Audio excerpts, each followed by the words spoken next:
What's up, everyone, and welcome to the Real Ones Canes podcast. He is Cam Underwood, managing editor of State of the U. You can follow Cam on X at Underwood Sports. I'm Brian the Beast London. Follow me at Miami Radio Beast. I'm coming to you from my parents' home up in Swampscott, Massachusetts. Well, it's a wicked nice day out today, Cam. It's so perfect. Oh, it's wicked nice, yeah. I was driving my car around, and it was so wicked good. I can't even park begin anywhere? to tell you. I did. I parked right out front. Wow. Yeah, I slid it right in there. That's All right. what she said. Anyways, so I'm coming to you from up here. Although, of course, it's either been 100 million degrees or it's been pouring. I've been up here for 5 or 6 days. Today is the first perfect day, and of course, I'm leaving tomorrow. So that is my luck. Look, at least you got one before you left. It would have been a real piss if you'd have been up there, and it would have been terrible. And then the perfect day happening, later in the weekend after you were already back here in sunny South Florida. So yeah. It would have been a wicked pisser. That is for sure. Pissa, yeah. All right, let's get down to it. Let's go, man. University of Miami Hurricanes football camp has opened for the fall. Let's stop right there. Hold on. Wait. Let's stop.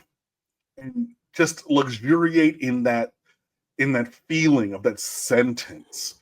Like, we are back in football season. We are in fall camp. Like, this is the whole time that we've been doing, that I've been with you doing this podcast after, Brandon ended his time. I mean, Brandon's a great friend, and he's just not on the show anymore. But this has been my reality, talking with you of off season and hypotheticals and recruiting and blah, blah. And we're now in a place where the team is on the field preparing for the opener. I just wanted to take a moment. That feels so good to say. Go ahead and continue to lead us in, Brian, but it's a celebration in and of itself. I don't want to be a Donnie Downer, okay? But if you look back at my history in media in South Florida, going back to the late 90s, I have been someone that completely is not interested in the minutia of any kind of football training camp, whether it be professional, college, high school, optimist, peewee, infant, toddler, fetus. I do not care one bit about, so-and-so threw the ball well today, or did you see the catch that so-and-so made today, or how about that PBU that so-and-so made today? Because they're wearing pajamas with helmets. They're not playing against another team. They're going through practices, and I don't care about practice. We talk about practice. Yeah, we're talking about practice. Well, I just listen. I know it's important. I'm not saying that it's not important for the development of the team and to get ready for the season. It is vitally important that they go through this month to get ready for opening day against the Irish on the 31st. But I bring me to Hard Rock, turn the lights on, play some football. Now I care. Until that point, I honestly do not care. Right, but this is the way that we get there. Yeah. This is it. And as someone who, was an educator for almost 20 years, I love practice. I love the journey of growth and development and preparation, as well as the payoff of the performance or the game. I taught music, so what do I mean? But I enjoy that. Now, there is a measure of just you're a drowning man in the Sahara, so any drop of water is incredible. And people oh my God, it was the first throw of camp, and it was the first one-handed, and it was like this, and that, and these third stringers and fourth stringers. And hey, third stringers and fourth stringers can work their way up the depth chart. But I do agree in part that things can get overblown at times just because there is something now happening, even with practice, which is, definitely opposed or different than what we've gotten for the last 5 months, which has been nothing. So I hear you. I hear you, but I'm just excited that we are starting the journey of getting back towards the field. And yeah, while things can get overblown, I do think that practice. I it's not that you don't think practice is important, but I value and enjoy it a bit more while still allowing for things can be a little bit, Look, blah. 35,000-foot view, I'm generally very excited that football is on its way back. And I'm generally excited that we have a new group of Miami Hurricanes that are on the field getting ready for the season, all of that. But it's like Great. when I'm on the Twitter machine or I'm Mhm. on my Discord or whatever, and insiders are, posting, oh, so-and-so just made this play on this throw and blah, blah, blah. Like second by second, it's like, guys, like I get it, but like it just doesn't mean anything to me. It doesn't. Like I'm not gonna like if yesterday during day one Carson Beck looked amazing, but today in day two he looked just meh. Like I'm not going to get all riled up about any of that. It's August 1st. I'm going to call a little bit of shenanigans because I know that you would be getting worked up if it were told that Carson Beck was not performing well. Totally not true. Okay. Now, okay. look, all right. Look. Okay. If we get to like game week and we're preparing for Notre Dame, and there's a report that comes out, it's like, yeah, Carson Beck, can't hit the water from the boat. Okay, you know what? I'll start panicking. But right now, I not care. That is all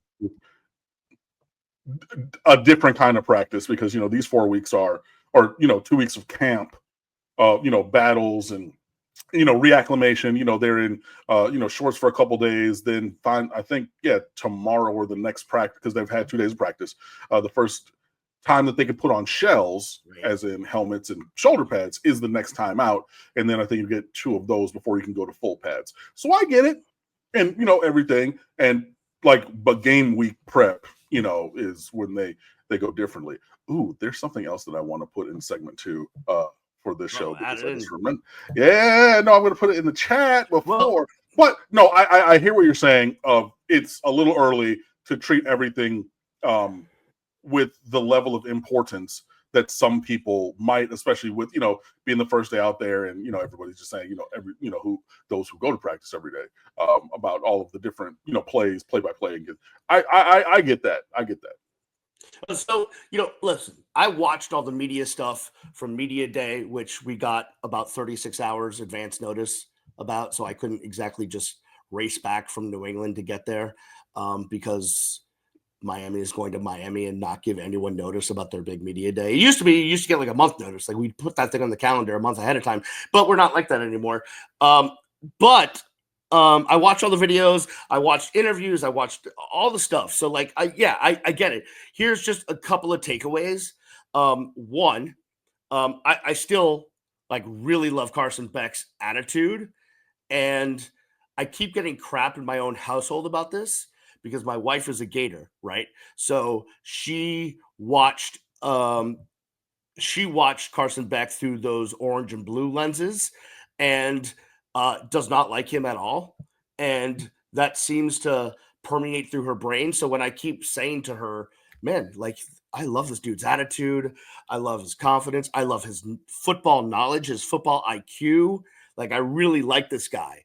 I get looks in my own household. No, that's not true. That's not what I've heard. And I'm just maybe maybe some new scenery, a new setting, new staff, new colleagues as far as other players go. Maybe that has an impact on people. So that's one thing. The second thing is I like Inez Cooper is starting to become one of my favorite Hurricanes the last decade. Oh, Ben. Yeah, love that guy. Yeah. I mean, I just love this kid. You think about his body transformation, his playing transformation, all of this stuff, just the kid that he's become, and the player that he's become. He's man, I love this kid. And the third observation is Ruben Bain went from looking really young to now he looks like he's 62, and I don't know what happened. It's a little bit of hairline, or kind of stuff and up I top. think some facial hair situation. Yeah, and also. he just has that kind of old face a little bit. Right. I just think that even with, going from 19 to 21 is, it just does a little bit. Yeah, but like it's like suddenly I feel like I saw him, like injured, granted, like 6 months ago, and he like looked his age. And like Mhm. we're 6 months later and he's healthy, but now he looks like he's older than me, and I'm Yeah. old. Yeah, no, true, you are. Thank you. But no, I totally get it, and I'm definitely agreed with you on this Cooper. He's a guy that I've been very excited about. I mean, he's one of the biggest um, recruiting wins and like diamond in the rough finds for this staff. It's a guy who's basically played since day one, right at right tack or right guard, excuse me. And Mario, was talking about him at media day and said, he wasn't 400 pounds. He was in the 400s. Mario called it moon pounds. He was like 420s, 30s. Like Inez Cooper was, large. And he's reshaped his body and everything. And he just, he's a monster on the field. He's, anchored next to his buddy Maui Noah. So that right side of the line is among the best tandems in America, regardless of team. They're just two elite players over there. And the thing for me that really, and I've been saying this about Coop since he got here. I was like, oh my God, like I love this guy, love this guy, love this guy. The moment that really elevated him for me was, and you've seen it from the cinematic highlights from last year's opener at Florida, when everything is going. They got Javon Curse out there doing the Mr. 1-bit, 2-bit bullshit stuff that they do. Yes. And Inez Cooper is just there, and you see him, the cameraman's behind, and just holding his helmet and looking across at that sideline for whatever they're saying and whatever they're doing, talking stuff, just nodding at him like, all right, cool, got you. All right, and just we're gonna F you up energy from that. It didn't even say anything, just stood there and radiated that. That was the moment that really cemented him as one of my all-time favorites, man. One more thing I want to bring up in this segment, because we got a loaded second segment with a bunch of topics. Is that you love practice and you were just lying about the No, yeah, that's what it is. Sure. Yeah, that's totally what it was. No, the ACC media has picked Miami to finish second in the conference. Mm-hmm. And I don't know how I feel about that, to be honest with you. I feel like if I give my true feelings on that, it's going to lead us to season predictions and where I think this win total is going to be, and that might garner some hate mail if that was still a thing. Well, so for now, but no. I am not that person. You're not letting me off the hook? I am not. You are not teasing me and hooking me. And I mean, though we talk offline, I don't know where this is going. I want the truth. I can handle the truth. All right. So yeah, absolutely. So Brian, then, and I'll also I'm trying to find a way to wiggle my way out of this. No, you absolutely are not going to do that. I'm not going to forget about it. I'm an elephant. I never forget anything. Ruben Bain and Francis Mauinoa were also preseason first team All ACC in the in that voting. So that little bit of just telling you about those two star players has given you the time to prepare yourself to tell me your real feelings about Miami being voted second by a long shot. Clemson far and away expected and voted to win the league. I have other thoughts about other teams that got first place votes, but yeah. So your honest thoughts, Mr. London, about Miami being voted second. Well, here's my honest thoughts. I'm not going to ruin what I want to say maybe next week or the week after. But what I will say is, should Miami be the second ranked team in the ACC, meaning they will make it to the conference championship game? The answer is yes. That is the proper position they should be ranked, because that's where they should finish, and they should make it to the ACC championship game. So from that perspective, those are the proper expectations. That is the proper ranking, and I totally agree on that. If you're asking me if Miami will finish as the second ranked team in the ACC, therefore in the ACC championship game, I might beg to differ. But that story is for a different time. And it's not without foundation because Miami's finished at that level exactly one time in 2017, and was in position to do so last year, and then lost a 21-0 lead in the last game of the season in Syracuse. So yeah, no, that makes sense, and everything. I, like our listeners and viewers, am very interested for either next week or the week after's show to finally have you peel back the layers of the onion, lift the curtain as a former music teacher, Yes. lift the curtain, as it were, behind to show and explain your entire thoughts. Not to explain like, oh my God, you didn't explain to me. I'm genuinely interested to see, where your view and your thoughts of this team are moving forward. Yeah, no, I think we should all look forward to that, including myself, where I may be under the table sucking my thumb, but Okay. That's okay. Hey, one more thing before we take a break. The theme of this team this year, did you see their shirts? Did you see the theme? Did you see the what we're going with this year? I did, but all of a sudden I'm just drawing a blank. Oh my God. The word of the year is enough. It's enough. Enough of, and the way they explain it is it's enough of us not finishing games. It's enough of us not doing the things we need to do. It's enough of anyone not being on time. It's enough of not having complete practices and being consistent. It's enough of all of it. It's enough. And you know what? I like that mindset, Cam. I like it a lot. Yeah, I do. Now that you said it clicked back in my brain. By the way, the U in enough is a U. Of course, did it on the shirt. That's what we do, man. Yeah. It's a Canes thing. Other people wouldn't understand. I know that you understand, but yeah, I do. I do. I certainly do. Yeah, it is enough. It's beyond time for it to have been enough. I'm interested to see how that manifests itself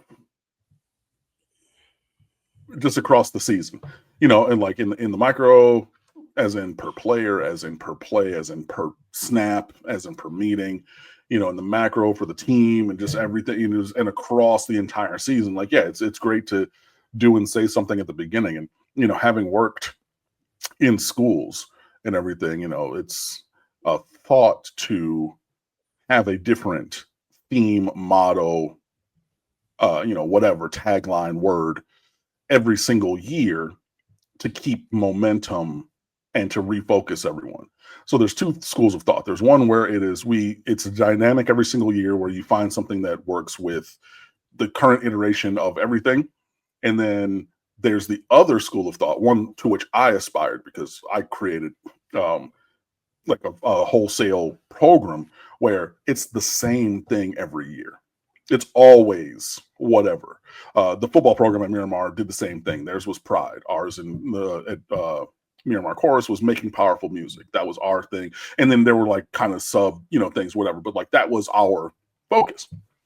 So like I had, having had a long experience with that, I'm very interested to see, okay, what's the buy-in like? What are the actions like? And how does that manifest in a different way for the players, for the coaches, for this team, for this program across this season? Because yeah, it is enough. It's beyond enough. It's been past time for all of these things that you're saying or that they are saying and focusing on. So I'm elated to hear that is the focus, but don't talk about it, be about it. So I want to see how that goes moving forward. All right. We're going to take a break. On the other side, like I said, we have a plethora of stuff to get to. Cam and I are going to talk about the newcomers on each side of the football that we're looking forward to seeing this season. Manny Navarro in The Athletic ranked the top 50 Miami Hurricanes on this team this season. We'll go through the top 10 and just see if we agree, disagree, kind of poke some holes in that. The ACC is going back to injury reports, so that's important. And we'll get to that and a lot more. It's all coming your way on the other side. You're listening and watching the Real Ones Canes podcast. And we are back on the Real Ones Canes podcast. I'm Brian the Beast London. Follow me on X at Miami Radio Beast. He is Cam Underwood. You can follow him at Underwood Sports. You can also get all of his great work, as well as the work of his great staff at stateoftheu.com. And Cam, it looks like stateoftheu.com is going to get an upgrade here in a couple of days. Yeah, man. Some changes over at Ye Olde SB Nation. So we are transitioning content management services and then also updating the way that the website will look and improving the optimization for all of your mobile devices, because we've heard that is a main item, or connection for people, scrolling, as you're, whatever, and whatnot. So that will be coming or going live on Tuesday, August the 5th, as you're listening to this one, as we're recording it on Friday the 1st. So it will look a little bit different, but it's going to also have a little bit of a new way for you to interact with us on the website and things like that. So, very excited for this technology update that is forthcoming, but we still have a lot of great people and a lot of great content there, and it's always, always, always free. So please come on over and fan with us at stateoftheu.com, and then let us know your thoughts as we transition to the new look of our website and the others across SB Nation and Vox Media. Now, during the break, you did let it slip that you're going to be grinding on content over the weekend. Oh, man, yeah. Anything that we can look forward to? Anything just lovely that we can look forward to? I mean, look, we got position previews, definitely, which are going to be not necessarily influenced by the list of Manny's top 10 or 50 players. That was something I was going to do a little bit earlier in the summer, but a little bit of writer's block. So, and your creators cave or whatever. So I just never got to that. But, I do have my list here on my desk next to me that I was creating. So comparing that. So, some position previews, some game previews. There's a new summer scheming that went up yesterday, where we're looking at the scheme of opposing teams that on the schedule, and this one we are looking at the bane of our existence from last November. Yes, indeed, the Syracuse Orange. So that is up as it and our self scout from earlier, and all of the games on the schedule up until that one. So all of those things and more available to you at stateoftheu.com. And so I will be adding to that, as will the other creators that we have in our group, and probably even more as we go downhill towards the summer. Or sorry, towards the season. Jesus, not the summer, the season. We tease it. I think let's start here before we get to our newcomers. Yeah. So Manny Navarro, who's been covering the Miami Hurricanes forever, and I think is one of the fairest media members that covers the Canes. He writes for The Athletic, which of course is basically a division of the New York Times. So there's some oomph there. He has set forth a list of basically the top 50 Miami Hurricanes on this year's team. Okay, and I'm going to go through the top 10. And then we'll see whether we agree, disagree, or what have you. Number one, and I don't disagree here, is Carson Beck, obviously the 6-year senior quarterback transfer from Georgia. Obviously, much of how your team performs and the success of your team is riding on the shoulders of QB1, and Carson Beck is that. So I can see him being number one. Number two, Ruben Bain, the defensive lineman, obviously had the hamstring injury last year, so we'll see how he comes back. Number three, our boy CC Francis Mauinoa, the offensive tackle, big 6'6", 330-pound junior. He started 26 games. Number four, Zechariah Poyser, the transfer out of Jacksonville State, a big one on this defense. Number five is the linebacker, Wesley Bissainth, 6'1", 232 pounds. He's started 26 games and played over 1,300 snaps. So the big veteran at this point. Number six is a guy that we've already talked about, Inez Cooper, the offensive guard. Number seven, another transfer in his 7th year, Mohamed Toure, coming from Rutgers, a guy that Corey Heatherman's obviously familiar with. So look forward to seeing him. Number 8, the tight end Elijah Lofton. He could do it all. At 6'3", 238.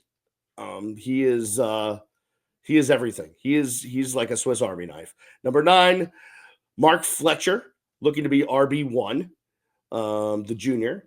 And then at number 10, rounding it out, Josiah Trader, the wide receiver, is there at number 10. Cam, your thoughts on this list? Any omissions? Any changes? What are your thoughts? As I'm looking at the list, Wesley Bissainthe at 5 is a little interesting to me. High or low? High. Okay. Yeah, he's a very talented guy. He's had some inconsistencies in his performance. And maybe that's on me for having inflated expectations for him. But yeah, 5, like having him over Toure even is interesting to me. If he's able to play to that level, I think that's great. Maybe I'm once bitten, twice shy, where like I used to have him in that kind of a range, and he's not necessarily been 100% there. So having him at 5, having him over Toure, also, like I said, interesting to me. Elijah Lofton at 8. It's high, but potentially not. And I mean, obviously, like, we had Elijah Arroyo in front of him last year and whatnot. 6'3", I think, is a little generous. Like, I don't think that he's 6'3" on the listing. But he can do everything, right? Yeah, he can. And, this is a guy who they put at running back even during last year's fall camp because the numbers were thin, which is crazy to think of because we had, 5 guys who could start games at running back even. But yeah, that was the spring after he early enrolled, not last fall camp. But yeah, if he plays, it's just like what I was talking about with Wesley Bissainthe. If Lofton realizes the potential that he has, if he plays the way that he did when he was in high school in Bishop Gorman, inside, outside, just all over the place in a good way on offense, yeah. And he's going to have every opportunity for being the starting tight end to do that. So, yeah, I mean, 8 I think works. It's just I wasn't expecting it. And I think that for someone like Carson Beck, Ruben Bain, it's like, okay, we've seen them do it, and so this is why they're that high. It's a different logical underpinning for having Lofton at 8. And that's okay. JoJo Trader at 10 shocked me. Yep. Samesies there. Totally shocked me when I got to there and listened. Whoa, really? Like, if everything I was talking about with Lofton was potential and projection, double that, multiply by 1,000,000 for JoJo Trader. 1,000%. I mean, yeah, I know that he played in the bowl game. I know that, he's, was 162 pounds and now he's 185, as a sophomore, and has all the talent in the world. Like both of these players do, like super excited to get both of them. It's just that as in like number 10 for this year's team. Whoa, buddy. But like Lofton, if we cycle back in December and say after the regular season, these are our top 10 best performers, and Lofton and or Trader are in those spaces, that will, I think, portend great things for this team. So I went back to read Manny's list like 700 times. Mm-hmm. I wanted to read the top of it just to see, like, is this where he thinks they're going to be? Is this where they are right now? Because you cannot listen, JoJo Trader, like you said, by December may end up being WR1, top 5 player on this team, holy biscuit, amazing. Yeah. But today, when we're recording this at 4:44, knock on wood, on August 1st, I can't make a case that he is in the top 10. Like, I personally cannot make that case because what is the body of work that we're judging him on? Right. No, exactly. That's what I'm talking about. Like, for guys at the very top of the list, it's, we've seen you do it. This is why we're ranking you here. But some guys, even as we're getting into the latter part of the top 10, is a little bit of, potential and projection. And I know that there are people who are listening and watching being like, well, Zachariah Poyser he was a redshirt freshman. He's a redshirt sophomore. He's only played 1 year.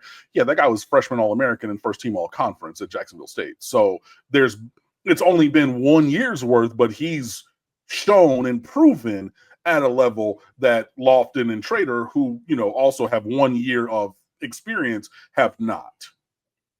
So 2 guys I thought should have been higher, although I can't sit here and tell you that I would, that this would be my last stand to make a case for this.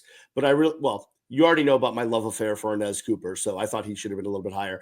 Also, Mark Fletcher, to me, I mean, listen, I understand what he's gone through.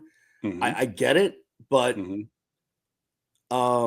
he's as talented as really anyone else on this team, I think, when it comes to skill position player. Absolutely. So I found it hard to believe that in his third year? Yep. Second year? Third year? Third. In his going into his third year, that he's that low. But I can't tell you that I would bet everything on it. But I felt like he should have been 2 or 3 positions higher. I agree with you on Fletch. Yeah, I think that he could have. If it were me doing the list, I would have had him a few places higher. Especially since we know that this is going to be a run-oriented team. I know there's, it's a power run game with air raid passing concepts. It's an interesting dichotomy of an offense. It marries together really well, but you have to lead with running the ball. That's what Mario's Cristobal is going to want to do. I put a couple S's in his name that don't belong there, but whatever. But yeah, it's going to start with Fletch. And, this is a guy who I believe to be actually 6'3". He's a massive running back. He's big and talented. Early last season, I routinely said to you and Brandon in the press box and anybody who would listen, and also wrote it on stadiumwithyou.com, Mark Fletcher should have been the starting running back early in the last year. 1,000%. 10,000%. He was the better running back. He was performing better than Damian Martinez was. Now, that ended up flipping Martinez. Right. He got his sea legs about him and then ended up cool. But the first 5 games of the year, correct. Number 4 should have been RB1. Is that kind of talent, and I believe that it's going to be the foundation. His talent and ability to run the ball will be foundational to the success of this team. So, yeah, at number 9, feels a little bit low to me as well. All right. So, we could sit here and make our own list, but that would require us actually having the mice on the wheels in our heads run around. And the hamster in the wheel in my head is on a treadmill going real fast. I'm with it. I do want to say though, as I looked, what really caught my attention was not the top 10. It was looking to 11 through 20 on this list. I see what you're saying. There's a lot of stuff going on there. Just I for me and those who end up reading or and interacting with, and I'll link to this in the description. And I was truly shocked as I went through the top 10 because I'm bullish on this player. Markel Bell at 12 is crazy. Exactly. I wrote it as in the early look at potential first-round draft picks from this team, right at the time of the combine and everything. He was on the list, and people still are like, well, I don't know. Maybe I'm just super excited about the 6'9", 345-pound dude with about 5% body fat who looks like, he could go model swimsuits, and is just an incredible player. Him at 12, playing left tackle for this team, that was kind of crazy to me. Xavier Lucas at 13, also CJ Daniels at 15, the receiver. He's the one where I'm like, okay, if you're putting a JoJo Trader at 10 and CJ Daniels at 15, I feel like there's a little bit of internal disconnect. And then just to put a little bow on the top 20 of things that kind of stuck out to me is interesting and engaging, or I would have not ranked it in that kind of a way. Justin Scott at 16 and David Blay at 20, your probable starting 2 defensive tackles. That feels low. And I know that there's going to be a rotation, and I've been talking about the depth and talent all along the defensive line. Those 2 way down there feels off to me. And I will whenever there's a talk of snubs and everything, it's been this has been my mentality since I've been a kid, talking about all-star baseball games, right?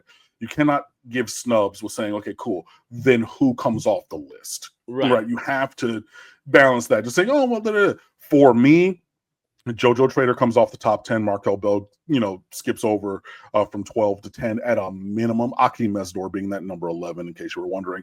And then, yeah, I would say maybe one of the linebackers for one of the defensive backs also. And I understand, like I said, I understand why Wesley's way up there. It's just I've been there. Maybe I was premature on the super high expectations for Wesley the Saints, so maybe that's my personal thing. Was like, okay, we could drop him down a little bit into the high teens and move somebody else up.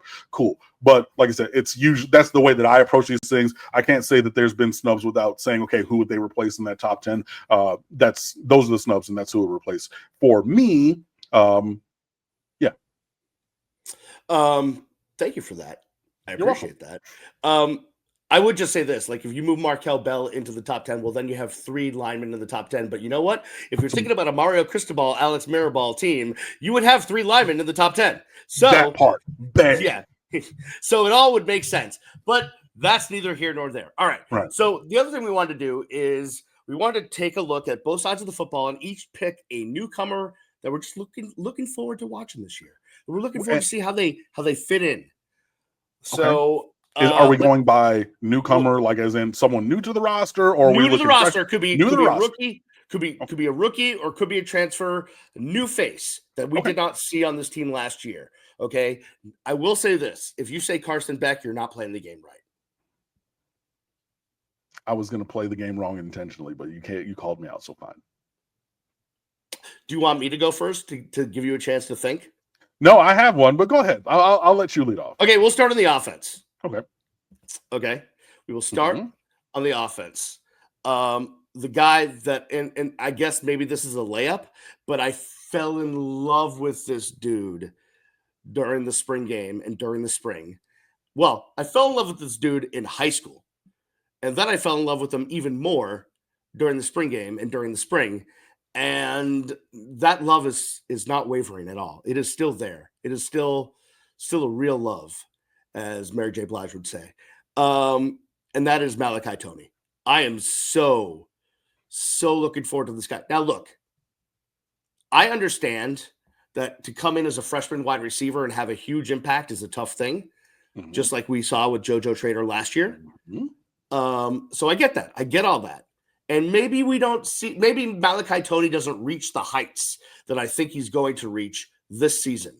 But damn, I am excited about this dude. And listen, I understand you got a big cat on the outside from West Broward that came in with all the hype.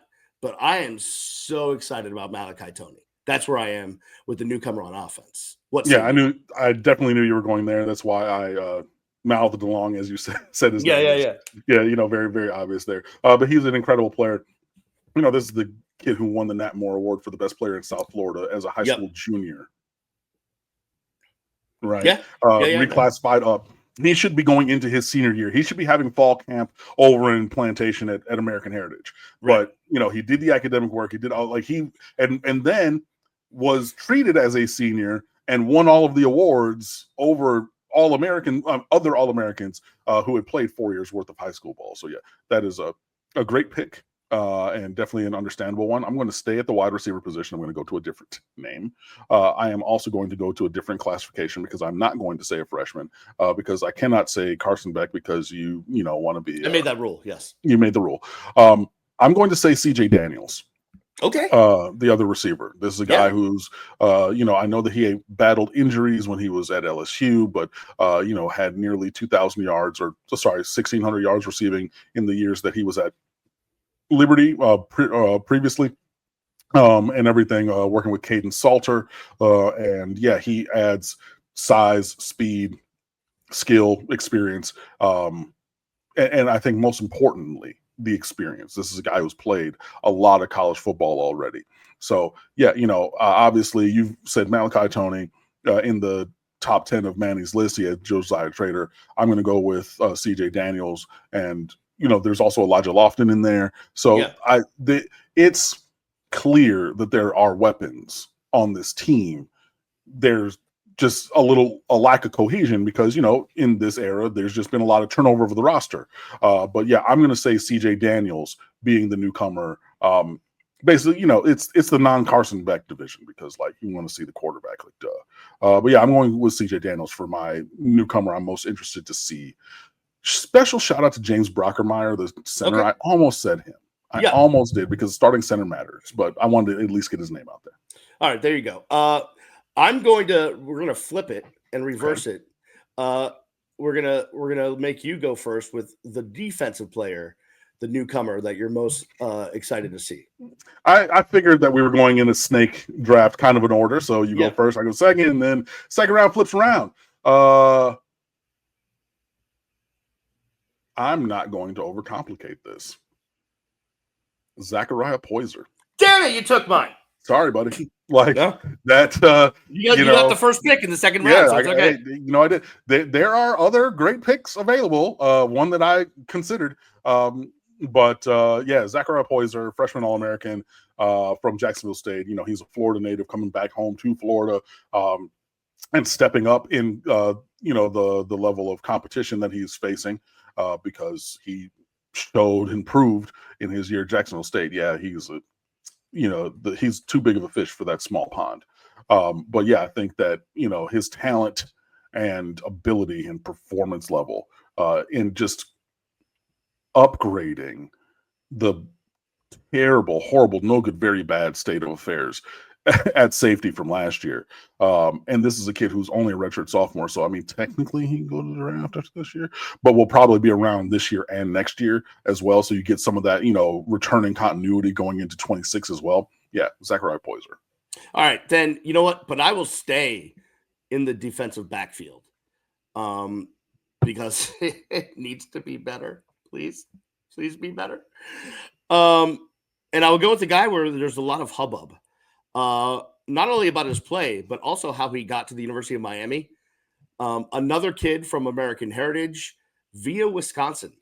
I will go with the 6'2" defensive back Xavier Lucas because as long as Miami can win lawsuits and has good lawyers, I think he will be vitally important to the defensive backfield of this team.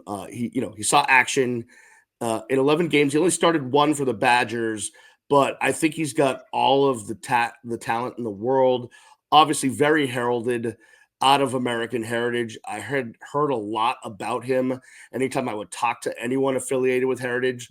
So I'm going to go with Xavier Lucas. I think Miami. Well, I will just say this: Corey Heatherman and the entire defensive staff, including the defensive backfield coaches, have their work cut out for them to make this defense, especially the back 4 or 5 or whatever they're playing, much better than they have been, because it was a sore spot, to say the least. It was terrible. Yeah. Man. Like, and I mean, it was just, and I get that there were injuries and things, and the injuries begat the scheme changes, but the scheme changes were, buddy. We talked about it last week. Yeah, we did. And everything. But yeah, that definitely makes sense. I will say special shout out to Mohamed Toure at linebacker. Yeah, there you go, 7th year. That's a position of, need as well for improved performance. Guy who's done his ACL a couple times, but has been a very strong player. Played for Heatherman when he was at Rutgers and everything. That's where Heatherman was before his 1 year of DC at Minnesota, in case people were wondering. I would say, just a special shout out to him. And then also David Blay for being a veteran player along the defensive line as a newcomer that I'm interested to watch. All right. I would like talk about freshmen there on the defensive side of the ball, but I think that it's going to be like dudes who have been around the block at least once. I will tell you this. I watched all the coaches in their media spots on Media Day. Yep. Almost every coach talked about how important experience was. Yeah. So if you're going to be a freshman, I would say, especially on defense, to get playing time, you must be freaking exceptional, because this staff is looking for people that have been there and done that. I mean, but then also from this, I know that there is nearly whole stock turnover on defense. I mean, the only returning coach is JT. All the other defensive coaches are different. Right. We saw what playing younger dudes begat for Miami last year. You know what I mean? Like, there was Mish Powell in his 5th or 6th year. Sure. Past that, yeah, but if you only have one guy with experience, right, it doesn't make up for the right, all the other inexperience. No, exactly. And I mean, I know that there were like Daryl Porter had experience as well. Right. Sure.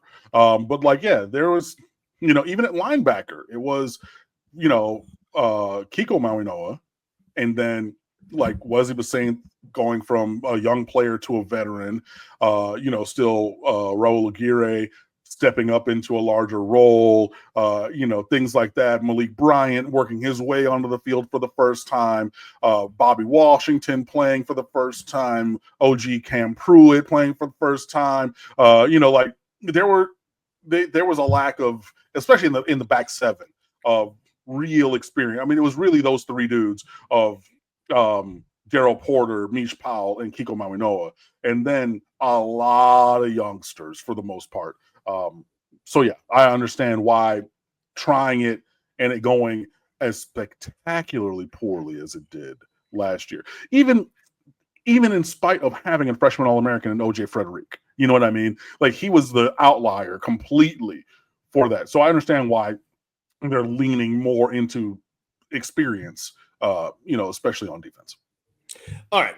So the one last thing we want to bring up before we get out of here for this week's show is the ACC is bringing back injury reports for all sports, at least for conference games.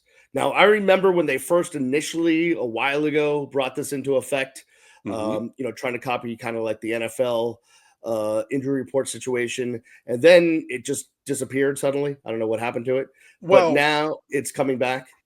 The individual schools started begging off, as in like the private schools, because they were like, oh, it's a FOIA, Freedom of Information Act kind of a thing.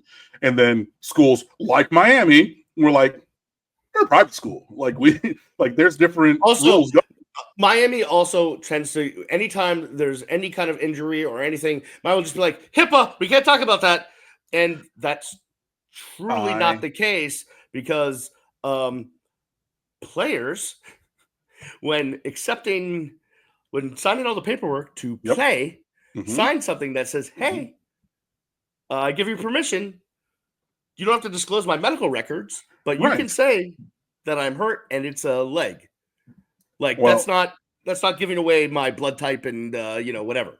Right. Yeah. I mean, that is true. But leaning on that erroneously for many, many years, and I mean, I really remember it firmly starting with Al Golden. I don't know, maybe inform me if that was it or it was in this iteration before, but I remember when Al Golden got here, that's my memory of the change from, leg, arm, finger, elbow to upper extremity, Randy Shannon, lower extremity. Randy Shannon did that. Okay. Like, yeah, I was still dabbling. But that's what I remember. Or my first interaction really with it, of just upper extremity, lower extremity. So anything above the waist or anything below the waist, and that's all we're going to say for it. I'm interested to see if Miami specifically returns to that kind of formation of things, or if the ACC says no, like, we're going to standardize what these look like. So get on board. I just think it's really, really interesting. Definitely, I think it tied to the proliferation, of sports gambling. Because you can't be gambling on games and not knowing if players, because it's for all sports, if players are going to be participating. So very, very interesting that I saw that that come down the pipe. Yeah, what's funny is some of the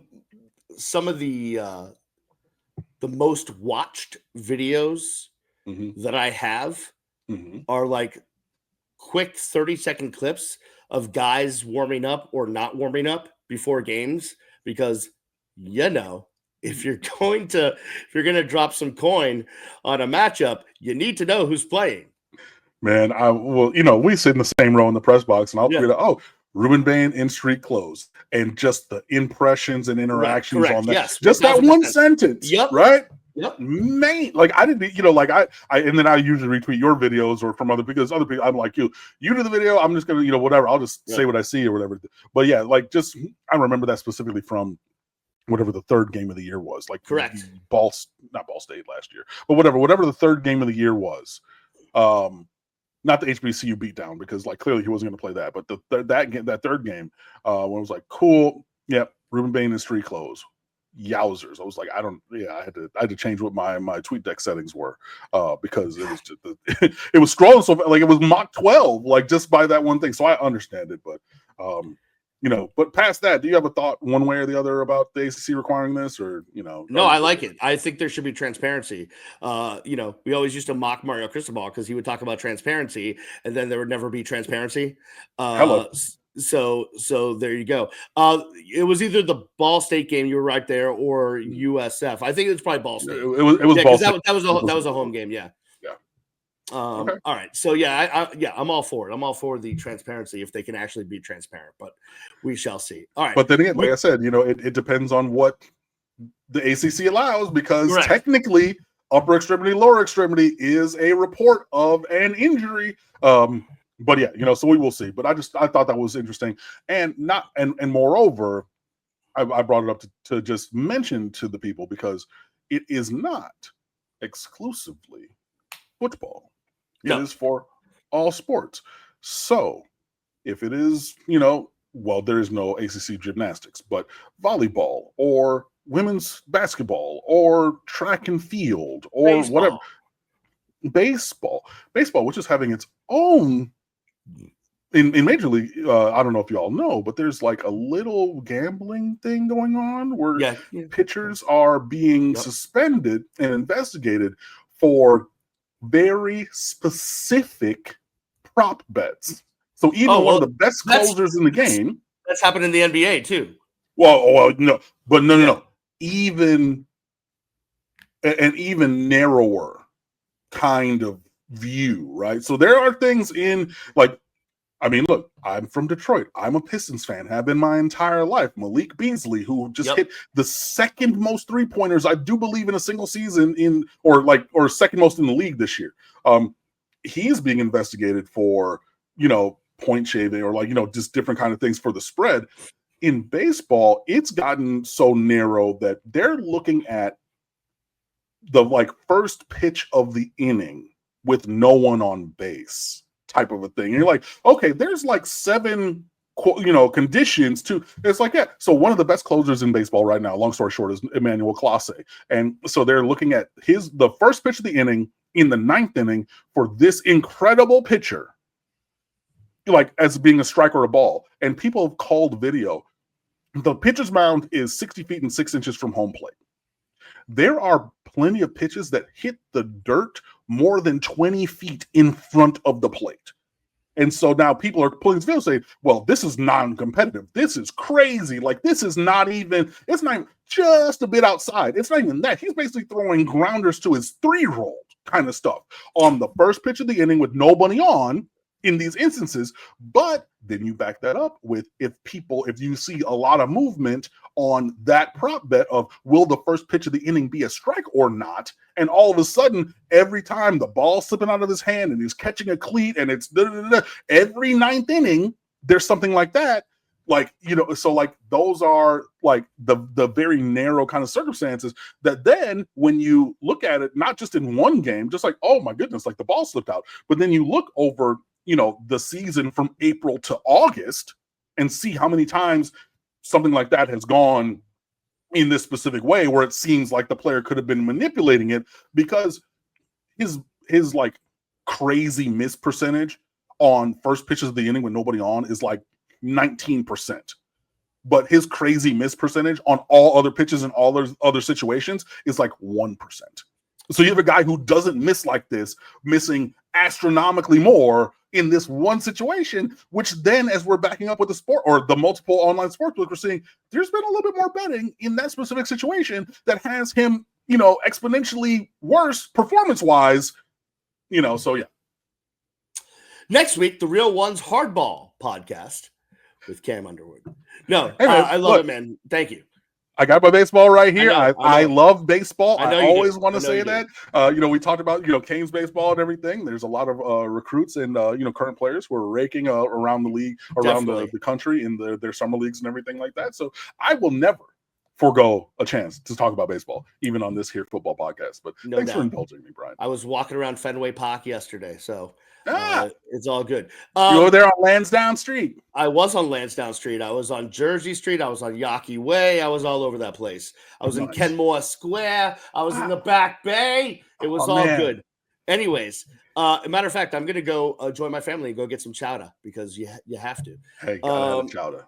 I appreciate everyone for listening and watching. Go check out Cam and his staff's work at stateoftheu.com. We'll put all the links in the description. Until next time, we will say go Canes. We'll see you when we see you. Peace.